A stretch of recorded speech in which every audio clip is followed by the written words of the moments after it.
समय बंगाल में एक भारतीय सरकार द्वारा बैन संगठन MFI यानी मुस्लिम फ्रंट ऑफ इंडिया और एक बैन खालिस्तानी ग्रुप आपस में जुड़े हुए थे। इन दोनों संगठनों के चीफ्स अब्दुल और बाबर ने मिलकर एक प्लान बनाया था।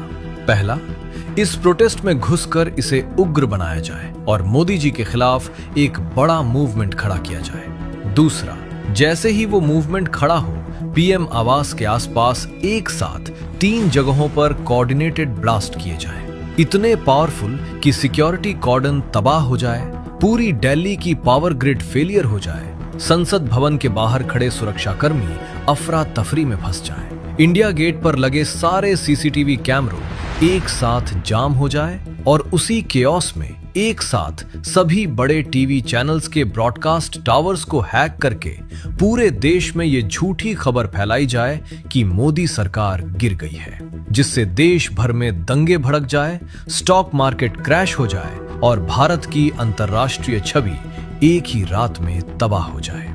और ये लोग इतनी शांति से ये सब कर रहे थे कि किसी को कानों कान खबर नहीं थी। इसके पीछे एक बड़ी वजह थी। ये लोग पहले से ही भारत में मौजूद थे, इसलिए इनके लिए ये सब करना बहुत आसान था। कोई बॉर्डर क्रॉसिंग नहीं, कोई सर्वेलेंस नहीं, कोई रेड फ्लैग नहीं। अब्दुल ने एक नक्शा खोला दिल्ली का। उसने 3 जगहें मार्क की थी।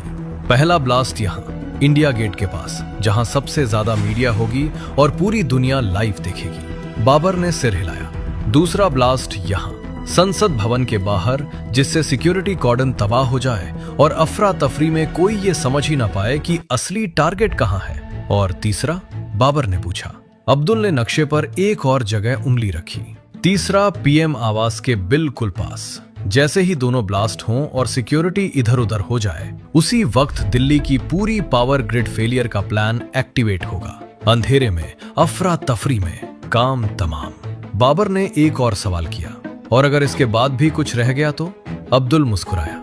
इसीलिए हमने टीवी चैनल्स का बैकअप प्लान रखा है। सारे बड़े चैनल्स एक साथ हैक होंगे और पूरे देश में एक ही खबर जाएगी कि मोदी सरकार गिर गई। जो केओस बाहर होगा, उसे अंदर से और बड़ा किया जाएगा। स्टॉक मार्केट क्रैश, दंगे, सब कुछ।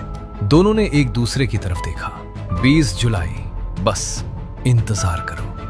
इधर डोभाल जी को अभी तक सिर्फ एक RDX बैग के बारे में पता था, जबकि असल में 20 जुलाई को एक साथ इतने मोर्चों पर हमले होने वाले थे। स्टूडेंट प्रोटेस्ट में पहले से घुसे हुए लोग उसे उग्र बनाने वाले थे। उसी भीड़ के अंदर RDX ब्लास्ट होना था, जिसमें बड़ी संख्या में स्टूडेंट्स मारे जाते। इंडिया गेट के पास एक और